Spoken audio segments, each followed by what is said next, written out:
Now, anybody can sell. It's a system, it's a philosophy, and anyone can do it. I don't care your background. You can be an introvert, you can still sell and understand the systems of selling. And if you are presently selling, I promise you, you are missing a few tricks that I'm going to try and help you with now.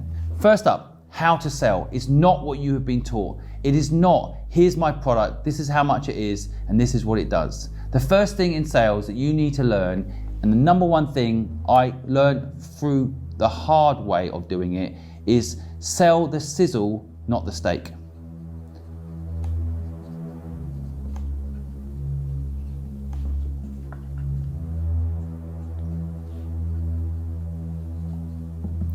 So what does that mean? Well, let's pick one of the best products ever sold, Apple products. Steve Jobs used to always set up events where he'd invite 3,500 people into a room, all the right tech reporters, all the right people, and he would then present to them the sizzle. He would not say, here's a phone with an Intel processor that has this and has that. He would talk about how this product was for the game changers, for those that wanted to do things differently, for the creative types. He was very specific about what the sizzle is. He didn't sell the steak. Now, in that process of selling, there's a couple of other lessons that Steve Jobs teaches us. Of course, he doesn't sell to millions through social media. He picks a community, 3,500 people in a room. He sells to them. He connects to them. He talks to them. And they go and talk to the rest of the world. Getting someone on your side selling for you is one of the most powerful ways to sell. The number one salesperson in my last company was my accountant. Why? Because I gave her the tools to sell. I told her what we did and how we did it. I showed her the sizzle through the numbers. We helped clients be more successful. We helped businesses starve off bankruptcy. We made sure companies did well. And she was proud of that. She would sell the sizzle. She'd sit with her other CFO friends at lunch and she'd say, we saved a company from going bankrupt. We made one company an extra £1 million a month they didn't expect. She would tell people the outcome. She wouldn't say, oh, I work for Fluid and we have marketing ideas. That's not exciting. She talked about the results. She talked about the philosophy, the sizzle. The second element of learning to sell is understand the process of selling. So many people don't. So many people start on what I call the third step. And you need to do 2 steps first before you ever start implementing the third step in sales. So the first step in any sales is understand your customer. Now it sounds so obvious and I'm shocked how many people don't do it. I often get emails that say, Dear John, or they say, Dear Simon, I really love what you're doing X, and they haven't actually researched what I'm really doing. However, when someone sends me something and understands what I'm doing, is clear on how they can bring value to me, I sit up and I listen. And that is the number one thing that people don't do in the first step of sales. Enough research. They do not spend enough time understanding if the person they're talking to actually needs them. They spend way too much time selling to people that don't actually need what they've got to sell. Don't waste your time with people that don't need what you've got. Focus on the people that do need what you've got.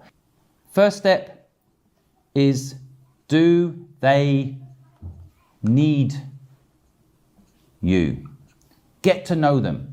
The second step in this 3-step process to get any sales done is understand the person you're working with in the context of, do you like them?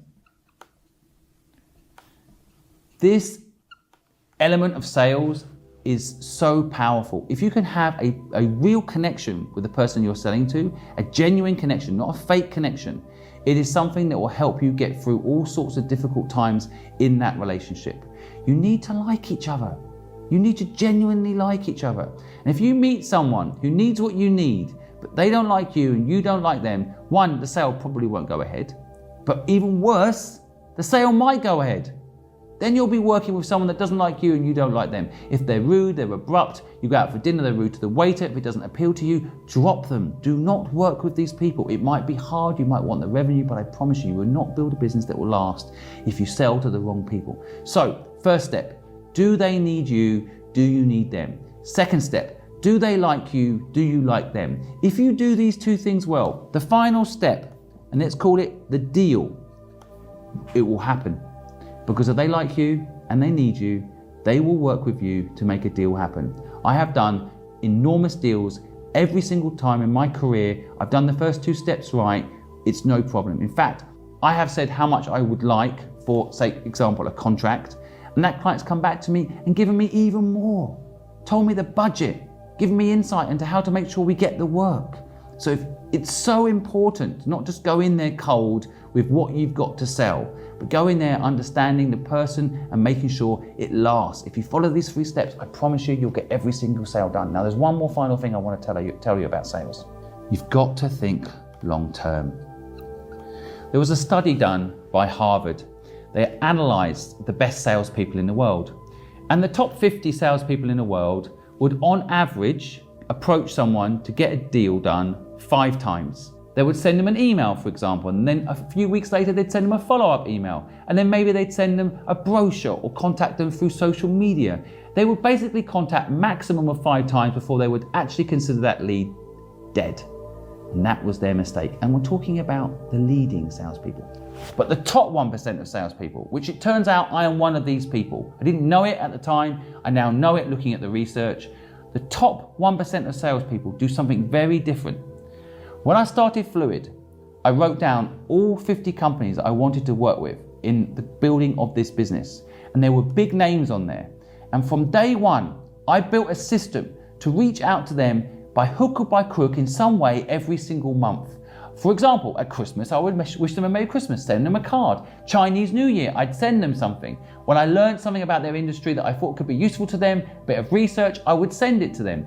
I would always make sure that every single month I made contact with them in some way, not to sell necessarily, but to build a relationship, to get to know what their needs were.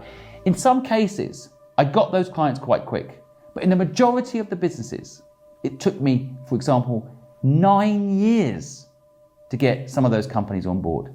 Every single month for 9 years, I would approach those companies. And that's the secret to it. It's a long game. You have to apply yourself, build a system in sales that lasts. It cannot be one email, they don't reply, or one email and they say no. You've got to keep staying in contact with them. Building things like email lists are still very powerful. No, it's not as cool these days as being popular on TikTok. But I promise you, having an email list where you can contact that person regularly, keep them up to date of what you're doing, keep up to date with what they're doing, will ensure a sale at some point in the future, as long as you're politely persistent.